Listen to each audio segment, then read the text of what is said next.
તો આજના વિડીયોમાં આપણે વાત કરવાના છે ડોક્યુમેન્ટ વેરિફિકેશન અને મેરિટ ક્યારે આવશે એના વિશે વાત કરીએ અને સાથે વાત કરવાના છે મેરિટને લઈને પોઝિટિવ વાતો જે હાલ માર્કેટમાં ચાલે છે એના વિશે પણ વાત કરશું અને થોડાક એવા ફેક્ટ જોશું કે જેથી મેરિટ વિશે તમને ફિક્સ વાત બેસી જાય એટલે વારંવાર કોઈ મેરિટના માર્ક વિશે કોઈ પણ પ્રશ્ન ન કરે. આપણી ચેનલને સબસ્ક્રાઈબ કરી નોટિફિકેશન ઓન રાખજો. પહેલાં તો ફાઇનલ આન્સર કે આવવાની હજી બાકી છે, તો ઓગસ્ટ સુધીમાં જોઈએ કે એ આવી શકે છે અને ત્યારબાદ ઓગસ્ટ સુધીમાં મેરિટ પણ તમારું આવી જાય કોન્સ્ટેબલનું અને સપ્ટેમ્બર સુધીમાં ડોક્યુમેન્ટ વેરિફિકેશન થઈ જાય અને ઓક્ટોબરમાં અંતિમ પરિણામ જે ફાઇનલ મેરિટ આવે એ આવી જાય અને ડિસેમ્બરમાં તમને નિમણૂક પત્ર મળી જાય. 2026માં જોઈનિંગ લેટર તમારું આવી જાય ને એની સાથે ટ્રેનિંગ તમારી શરૂ થઈ જાય 2026 સુધીમાં, જાન્યુઆરી સુધીમાં. તો એવી રીતે પ્લાનિંગ હોઈ શકે છે ભરતી બોર્ડનું કદાચ.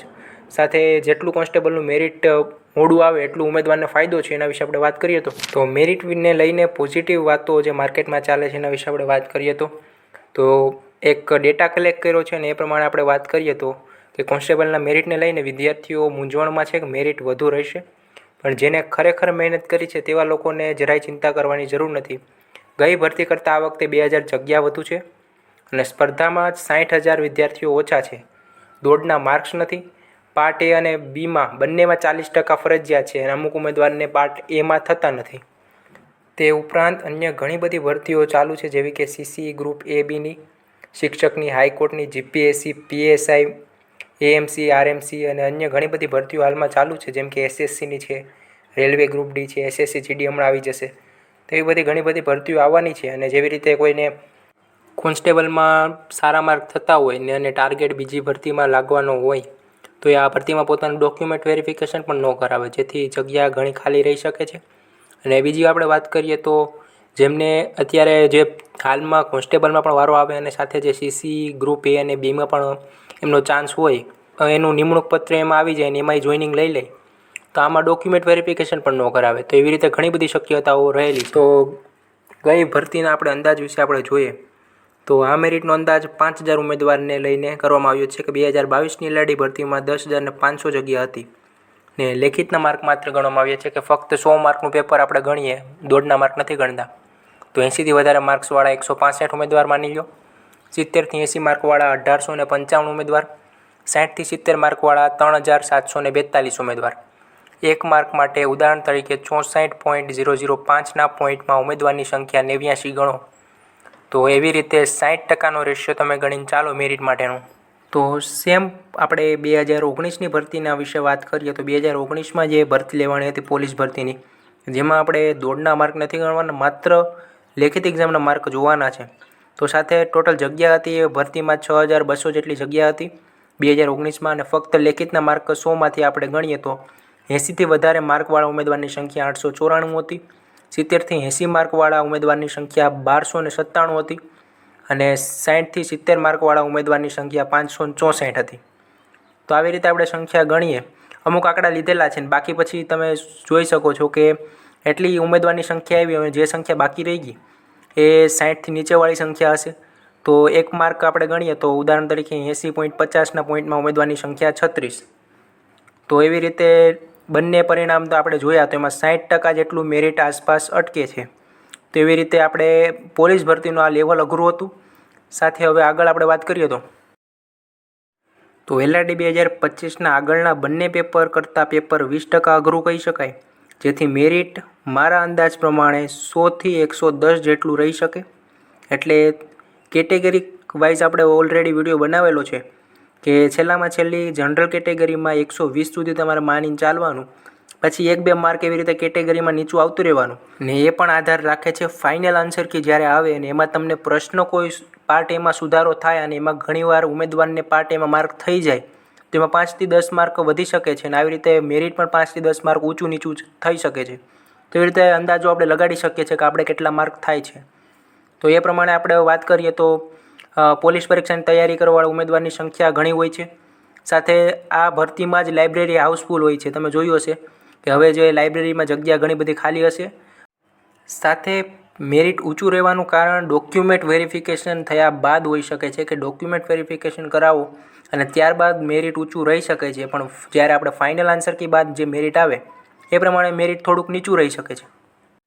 તો હવે આપણે દરેક ટોપિક વિશે વાત કરી લઈએ તો કે પેપરનું લેવલ ખૂબ અઘરું હતું. બધા ઉમેદવાર કહી રહ્યા છે, સાથે ઘણી એકેડેમીવાળા પણ કહે છે કે પેપરનું લેવલ અઘરું હતું. તો 40% વાળી પેટર્ન હતી કે જેમાં બંનેમાં તમારે 40% લાવવા ફરજિયાત હતા, પાર્ટ એમાં અને પાર્ટ બીમાં.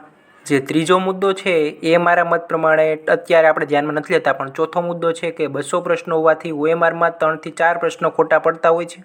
પાંચમો મુદ્દો જે છે એમ પણ આપણે ધ્યાનમાં નથી લેતા, કારણ કે GPSCની જે તૈયારી કરતા હોય એ કોન્સ્ટેબલ જેવી પરીક્ષામાં ફોર્મ ન ભરે, એટલે એ મુદ્દો અત્યારે આપણે ધ્યાનમાં નથી લેતા. પણ છઠ્ઠો મુદ્દો એ છે કે પાર્ટ એમાં ગણિત અને રિઝનિંગ સમય માંગી લે એવું હતું. જેમણે પહેલાં પાર્ટ બી ચાલુ કર્યું હશે, પાર્ટ એમાં એને માર્ક નહીં થયા હોય, અને પાર્ટ એમાં જેણે પહેલાં ખેંચ્યું હોય એને સમય ઘટ્યો હશે પાર્ટ બી માટે. તેવી રીતે ફકરામાં 10 માર્કનું સિલેબસ બહારનું હતું. તો એ ફાઇનલ આન્સર કે ઉપર આધાર રાખે છે કે કેટલા માર્ક તમને મળવાપાત્ર છે. અને પાર્ટ બીમાં પણ ઘણા બધા પ્રશ્નો એવા કહી શકાય કે જે વિશ્વ સાથે સંકળાયેલા હતા, જે એક કોન્સ્ટેબલ ઉમેદવાર માટે ન હોય. તો એવી રીતે જે છેલ્લા ઘણા વર્ષોથી તૈયારી કરતા હતા એમને પણ પેપર અઘરું લાગ્યું છે. અને બીજી આપણે વાત કરીએ તો મેરિટ 130 રહેવાના ચાન્સ ખૂબ જ ઓછા છે, જે ઉપરથી આ પરિબળો ધ્યાને લેવા. અને સાથે આપણે વાત કરીએ તો ઘણી બધી એકેડેમી કહેતી હોય છે કે મેરિટ 130થી ઉપર જશે, પણ એવું શક્ય નથી, કારણ કે જગ્યા મોટી છે. અને જે આ વખતે 40%નો રેશિયો આવ્યો છે એ પહેલી વાર આવી પરીક્ષામાં આવ્યો છે, એટલે ઘણા બધા એવી રીતે ટેન્શનમાં આવી ગયા છે. પણ જ્યારે મેરિટ આવશે સાચું, ત્યારે તમે જોઈ લેજો કે મેરિટ કેટલું અટકે છે.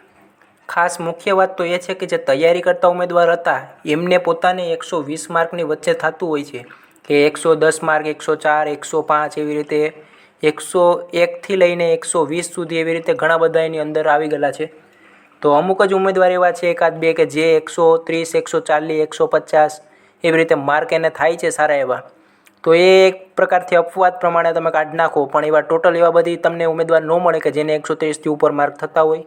તો હવે માની લો કે ઘણા ઉમેદવાર એવા હોય કે જેને પાર્ટ બીમાં 80 માર્ક થતા હોય અને 96 માર્ક પણ થતા હોય, એવું માની લો.